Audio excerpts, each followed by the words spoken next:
sat at a press conference next to Ricky Hatton, Marco Antonio Barrera. Did you ever imagine that would ever happen? No, absolutely not. I mean, to be honest, I'd kind of given up on the idea of boxing, to be honest. I mean, when I was first starting mixed martial arts, I had a few friends to me say, you should try boxing, there's better money in that. And I went down the MMA route, but I've always wanted to get, to have a go at boxing, and to be able to share a card with Ricky Hatton and Barrera is amazing. I grew up watching both of these guys. Both have been a massive inspiration, especially Ricky. Especially Ricky. I watched his training camp videos. I watched his fights on repeat over and over again, just to get me up for training for myself. So to be sitting next to him it's just amazing. It really is. And the MEN Arena, the Manchester Arena, is going to be unreal on the night.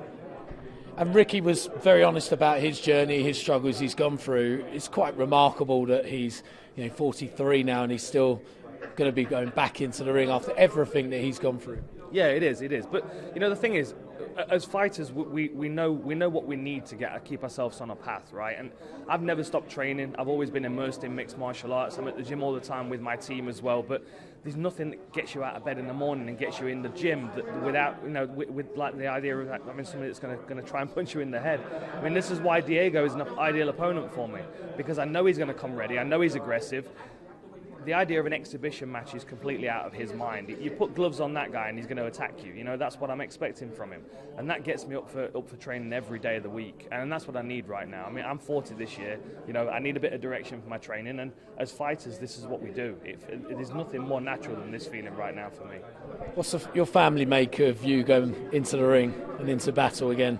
Yeah, I mean, obviously there's a few concerns, but that's more concerns for their own well-being having to watch it than anything. My parents were at the O2 Arena when I won and when I lost there, and when you win, it's a wonderful night. When you lose, it's heartbreaking for everybody, and I never want to put my family through that. But at the same time, they know that this is who I am and what I do, and they've spent the last 10 years watching me watch it from the outside, and I love it, I obsess about it, I celebrate it all the time, but to do it's a different thing. And, I woke up yesterday morning after having signed my contract and thinking to myself, this feels so normal. It's like a glove that fits, that I've never not put on for 10 years, and I've missed it, I'm looking forward to having a good reason to be training again. Yeah, why not? Now, let's talk about last night, Tyson Fury in action. What did you make of his performance? I think he's world class. He's absolutely fantastic. Sometimes when you look at a heavyweight, you think to yourself, well, they're getting away with a lot of things because they're a heavyweight. And if they weren't a heavyweight, maybe not. It's not the case for Tyson. He's a technician. He's a student of the game. Even speaking to his dad, John Fury, I've done a few things with him, and you can tell that they're a fighting culture. It's in his blood, and it doesn't matter what he'd be doing, whether it's boxing or mixed martial arts, which I think he'd do very well in as well. I just think he's found his groove in the world, and that's what he's supposed to be doing. And at the same time, he's inspiring people around the world and breaking new ground. The photo that we saw with him in Ricky Hatton's gym, all the weight that he's lost. He's a flag bearer for a lot of people that are struggling with mental health. And I think people with mental health struggles need as many flag bearers as they can get. And he's one of the best. And he wants to hang up his gloves and retire. What do you make of that? Do you believe him? I think he might want to hang up his boxing gloves, but I think we might see him in some different gloves at some point. Francis Ngannou was in the ring with him last night. I wouldn't be surprised if we see that fight happen, whether it's boxing or MMA or hybrid rules. We've also seen Tyson Fury working with Darren Till on the pads, working at Cowbon up in Liverpool. They're going to give him all the information, all the knowledge he needs to be a good MMA fighter. And as I said, boxing, mixed martial arts, it doesn't matter what it is.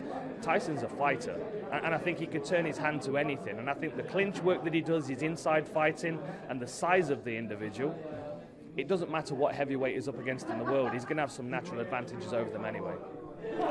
Would it be a loss to boxing if he does just hang up his gloves and maybe takes away the potential for fighting Alexander Usyk and, of course, the big UK fight with Anthony Joshua? I think it would. I mean, I think that they're the only kind of that's the unfinished business. Obviously, the Anthony Joshua fight for me is the one I want to see. I feel like Usyk's a little bit small, and I feel like obviously with the troubles going on in Ukraine at the moment, he might be a bit preoccupied. But Anthony Joshua fight needs to happen. I mean, it would take the roof off Wembley, just the same. And that might be the time for Tyson to then step away and do something else.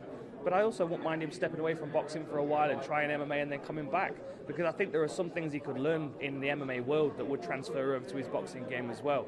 So we'll see what happens. He's not done though. There's no way. You know, I'm here 10 years later coming back. I would expect Tyson to be in the same mindset for the rest of his life. And finally, July 2nd, what can the fans expect? They're going to expect a war. You know, they're going to expect a great show for a start.